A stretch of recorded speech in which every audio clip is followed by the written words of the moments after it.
Assalamualaikum warahmatullahi wabarakatuh. Perkenalkan, nama saya Afifa Ducain Pautina dengan NIM 1514224140 dari jurusan Pendidikan Guru Sekolah Dasar, Fakultas Ilmu Pendidikan, Universitas Negeri Gorontalo. Pada video kali ini saya akan menjelaskan 7 metode pembelajaran yang bisa digunakan di kelas. Di sini saya akan menjelaskan langkah-langkah serta kelebihan dan kekurangan dari metode pembelajaran tersebut. Metode pembelajaran adalah cara yang digunakan guru untuk mengimplementasikan rencana pembelajaran yang telah disusun dalam bentuk kegiatan nyata dan praktis untuk mencapai tujuan pembelajaran. Dalam kurikulum 2013 dituliskan bahwa ada banyak sekali metode pembelajaran yang dapat diterapkan di kelas. Pemilihan metode mengajar itu tergantung pada penguasaan, teknik, dan materi yang akan disampaikan. Pada umumnya, metode yang digunakan dalam proses belajar mengajar antara lain yaitu ceramah, tanya jawab, pemberian tugas, dan juga metode demonstrasi. Nah, pada video kali ini saya akan menjelaskan 7 pembelajaran yang harus Anda ketahui.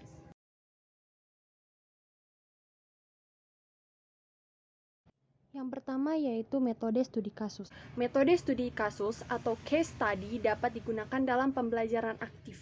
Metode ini memanfaatkan situasi atau kasus tertentu yang dapat memberikan siswa pembelajaran bermakna dan bermanfaat. Di sini guru dapat memberikan sebuah cerita tentang tema atau konsep yang akan dipelajari. Setelah itu, siswa dapat berdiskusi untuk melakukan analisa, sintesisa, dan evaluasi berdasarkan kasus atau masalah yang sedang dipelajari. Nah, selanjutnya saya akan menjelaskan langkah-langkah metode pembelajaran studi kasus. Langkah-langkahnya yaitu yang pertama, pemilihan kasus, yang kedua, mengumpulkan data, yang ketiga, analisis data, yang keempat, perbaikan atau refinement, dan yang kelima, penulisan laporan. Adapun kelebihan dan kelemahan studi kasus. Kelebihan studi kasus. Yang pertama, studi kasus mampu mengungkap hal-hal yang spesifik, unik, dan hal-hal yang amat mendetail yang tidak dapat diungkap oleh studi yang lain. Studi kasus mampu mengungkap makna di balik fenomena dalam kondisi apa adanya atau natural. Yang kedua yaitu studi kasus tidak sekedar memberi laporan faktual, tetapi juga memberi nuansa, suasana kebatinan, dan pikiran-pikiran yang berkembang dalam kasus yang menjadi bahan studi yang tidak dapat ditangkap oleh penelitian kuantitatif yang sangat ketat. Dan kekurangan dari studi kasus yang pertama yaitu dari kacamata penelitian kuantitatif, studi kasus dipersoalkan dari segi validitas, reliabilitas, dan generalisasi. Namun, studi kasus yang sifatnya unik dan kualitatif tidak dapat diukur dengan parameter yang digunakan dalam penelitian kuantitatif yang bertujuan untuk mencari generalisasi. Dan metode pembelajaran yang kedua yaitu metode demonstrasi. Menurut derajat, metode demonstrasi merupakan metode yang menggunakan peragaan untuk memperjelas atau pengertian untuk memperlihatkan bagaimana melakukan sesuatu kepada peserta lain. Demonstrasi merupakan metode pembelajaran yang efektif karena peserta didik dapat mengetahui secara langsung penerapan materi tersebut dalam kehidupan sehari-hari. Adapun langkah-langkah dalam penggunaan metode demonstrasi antara lain, yang pertama, mulailah demonstrasi dengan kegiatan-kegiatan yang merangsang peserta didik untuk berpikir. Misalnya, pertanyaan-pertanyaan yang mengandung teka-teki sehingga mendorong peserta didik untuk tertarik memperhatikan demonstrasi. Yang kedua, ciptakan suasana yang mengejutkan dengan menghindari suasana yang menegangkan. Yang ketiga, yakin bahwa semua peserta didik mengikuti demonstrasi dengan memperhatikan seluruh reaksi peserta didik. Dan yang keempat, berikan kesempatan pada peserta didik untuk secara aktif memikirkan lebih lanjut sesuai dengan apa yang dilihat dari proses demonstrasi itu. Dan yang terakhir yaitu Berikan tugas-tugas tertentu yang ada kaitannya dengan metode demonstrasi dan proses pencapaian tujuan pembelajaran. Nah, adapun kelebihan metode demonstrasi. Yang pertama, dapat membuat pengajaran menjadi lebih jelas dan konkret sehingga menghindari verbalisme. Yang kedua, siswa lebih mudah memahami apa yang dipelajari. Yang ketiga, proses pengajaran lebih menarik. Dan yang keempat, siswa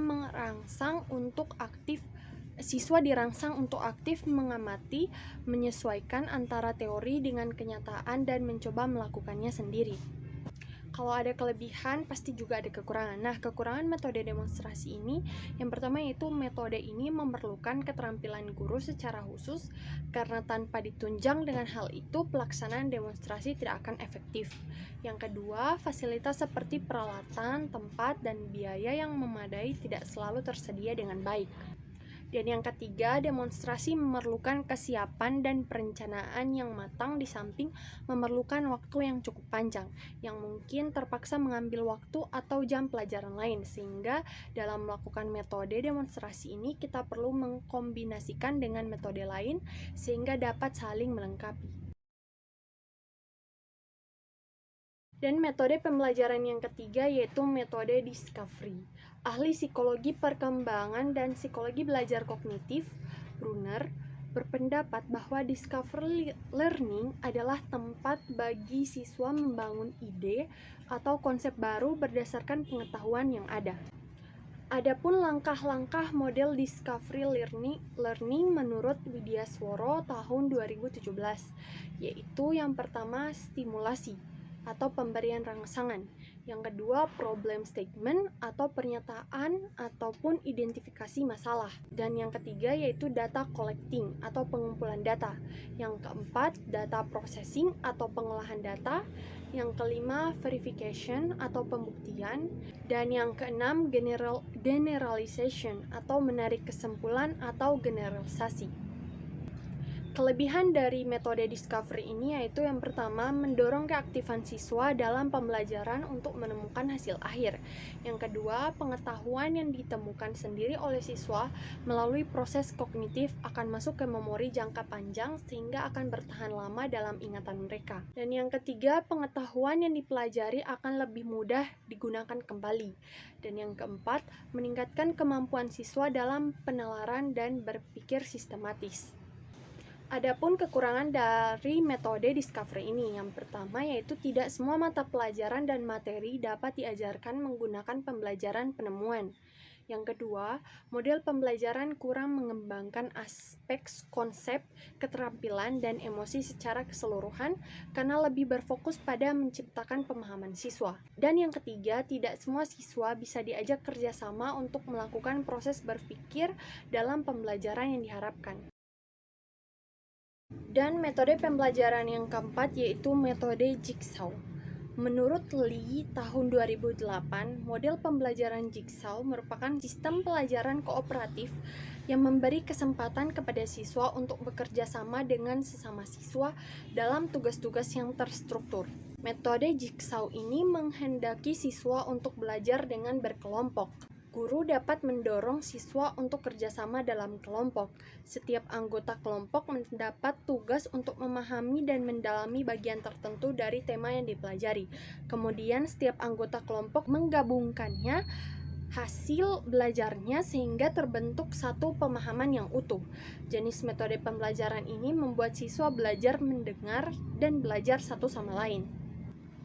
Langkah-langkah metode pembelajaran ini yaitu yang pertama, menyampaikan tujuan dan motivasi siswa. Guru memberikan tujuan pembelajaran yang ingin dicapai pada pembelajaran tersebut dan memotivasi siswa. Yang kedua, menyajikan informasi. Guru menyampaikan informasi kepada siswa dengan jalan demonstrasi atau dengan bahan bacaan. Yang ketiga, mengorganisasikan ke dalam kelompok-kelompok belajar. Guru menjelaskan kepada siswa bagaimana membentuk kelompok belajar dan membantu setiap kelompok agar melakukan komunikasi secara efisien, menentukan kelompok asal dan membentuk kelompok ahli. Dan yang keempat, membimbing kelompok belajar dan bekerja. Guru membimbing kelompok ahli dan memberi tanggung jawab tanggung jawab mengajarkannya kepada kelompok asal. Yang kelima, mengevaluasi. Masing-masing kelompok mempresentasikan hasil kerjanya dan guru mengevaluasi hasil belajar tentang materi yang telah dipelajari. Yang keenam, memberikan penghargaan. Guru memberi pujian kepada kelompok yang terbaik dan memberi arahan kepada kelompok yang lain. Mencari cara untuk menghargai baik ujian maupun hasil individu atau kelompok. Kelebihan dari metode pembelajaran ini yaitu yang pertama, mempermudah pekerjaan guru dalam mengajar karena sudah ada kelompok ahli yang ditugaskan untuk dapat menjelaskan materi kepada rekan-rekannya. Yang kedua, pemerataan penguasaan materi bisa dicapai dalam waktu yang lebih cepat. Yang ketiga, metode pembelajaran jigsaw dapat melatih siswa untuk aktif dalam berbicara dan berpendapat. Kekurangan diantaranya yaitu, yang pertama, siswa yang biasa aktif di kelas akan lebih mendominasi diskusi dan cenderung mengontrol jalannya diskusi. Yang kedua, siswa yang memiliki kemampuan membaca dan berpikir rendah akan mengalami kesulitan untuk menjelaskan materi apabila ditunjuk sebagai ahli dalam kelompok. Dan yang ketiga, pembagian kelompok yang tidak heterogen memungkinkan kelompok tersebut anggotanya lemah semua. Yang keempat, siswa yang tidak terbiasa dalam berkompetisi akan kesulitan untuk mengikuti proses pembelajaran. Dan yang kelima, siswa yang tidak terbiasa berkompetisi akan kesulitan untuk mengikuti proses pembelajaran. Metode pembelajaran yang kelima yaitu metode diskusi kelompok. Metode diskusi kelompok merupakan metode yang memungkinkan terjadi interaksi dan saling tukar pendapat, pengalaman, dan informasi. Metode pembelajaran ini menarik karena dapat mendorong siswa untuk berinteraksi dan saling membantu memahami pendapat berbeda yang mungkin muncul selama kegiatan berlangsung. Selain memahami pelajaran, guru juga dapat melatih siswa bagaimana menghargai pendapat orang lain melalui metode diskusi kelompok ini. Langkah-langkah metode diskusi kelompok. Yang pertama yaitu langkah persiapan. Pada langkah ini, hal-hal yang bisa dilakukan guru adalah sebagai berikut. Yang pertama, menentukan tujuan pembelajaran. Yang kedua, menyusun jenis diskusi yang sesuai dengan materi yang diajarkan. Yang ketiga, mengidentifikasi permasalahan yang akan dibahas oleh peserta didik. Dan yang keempat, menyiapkan berbagai peralatan penunjang yang dibutuhkan.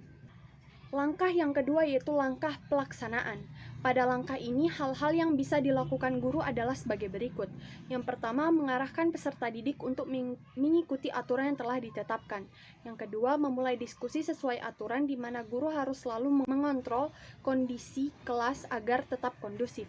Yang ketiga, mempresentasikan hasil diskusi yang telah dilakukan. Dan yang keempat, mengadakan sesi tanya jawab antar kelompok atau antara kelompok dan guru. Dan langkah yang ketiga yaitu langkah penutup. Langkah penutup berisi hal-hal berikut. Yang pertama, menyampaikan kesimpulan dalam bentuk poin-poin penting. Yang kedua, mengadakan mini post-test pada peserta didik untuk menguji tingkat pemahaman mereka terhadap materi yang telah didiskusikannya. Dan yang ketiga, mengevaluasi jalannya diskusi dan disertai feedback dari peserta didik. Adapun kelebihan dan kekurangan dari metode pembelajaran ini. Yang pertama, suasana kelas menjadi lebih kompetitif dan menyenangkan. Yang kedua, peserta didik menjadi aktif dalam pembelajaran. Yang ketiga, peserta didik terlatih untuk berpikir kritis, sistematis, dan mencari solusi. Yang keempat, peserta didik terlatih untuk musyawarah dalam setiap pengambilan keputusan. Dan yang kelima, hasil pembelajaran lebih mudah diingat karena keterlibatan peserta didik dalam pemecahan masalahnya. Kekurangan dari metode pembelajaran ini yaitu yang pertama, jika ketertarikan peserta didik di kelas kurang, kegiatan diskusi tidak bisa berjalan sesuai aturan. Yang kedua, diskusi rentan didominasi oleh peserta didik yang menonjol di bidangnya. Yang ketiga, guru harus lebih ekstra mengontrol kondisi kelas karena peserta didik bisa menjadikan waktu diskusi hanya untuk mengobrol. Dan yang keempat yaitu hasil yang diperoleh dari diskusi tidak bisa disamaratakan antara satu kelompok dengan kelompok lain. Dalam metode yang keenam itu metode bermain peran. Menurut Gagne dalam Sumiati tahun 2008 halaman 51, bermain peran adalah suatu metode mengajar merupakan tindakan yang dilakukan secara sadar para pemain diskusi tentang peran dalam kelompok. Langkah-langkah dari metode pembelajaran ini, menurut Hamzah, prosedur bermain peran terdiri atas 9 langkah, yaitu pemanasan, memilih pemain, menyiapkan pengamat, menata panggung, memainkan peran, diskusi, dan evaluasi. Memainkan peran ulang, diskusi, dan evaluasi kedua, dan berbagi pengalaman yang terakhir yaitu memberikan kesimpulan. Menurut Hamzah juga kelebihan dari metode bermain ini meliputi yang pertama, dapat berkesan dengan kuat dan tahan lama dalam ingatan siswa, di samping merupakan pengalaman yang menyenangkan yang sulit untuk dilupakan. Yang kedua, sangat menarik bagi siswa sehingga memungkinkan kelas menjadi dinamis dan penuh antusias. Yang ketiga, membangkitkan gairah dan semangat optimisme dalam diri siswa serta menumbuhkan rasa kebersamaan dan kesetiakawanan sosial yang tinggi.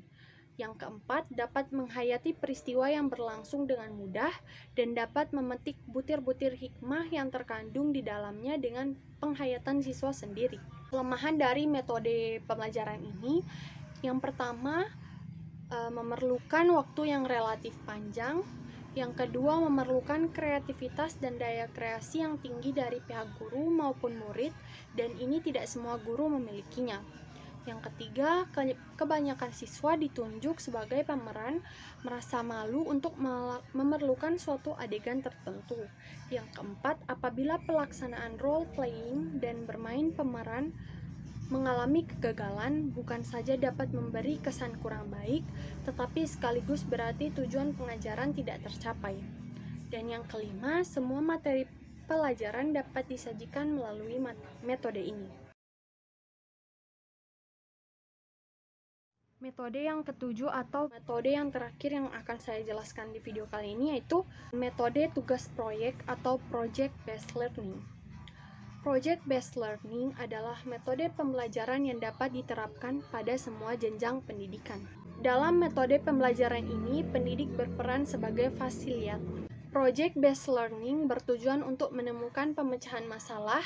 Di samping itu juga agar peserta didik mempelajari konsep cara pemecahan masalah dan mengembangkan kemampuan berpikir kritis. Langkah-langkah pembelajaran dengan metode project based learning menurut pendapat Delis bahwa terdapat 6 langkah project based learning sebagai berikut. Akan saya jelaskan. Yang pertama yaitu connecting with the problem, yaitu pelatih memilih, merancang, dan menyampaikan masalah yang dihubungkan dengan kehidupan sehari-hari peserta didik terkait dengan masalah.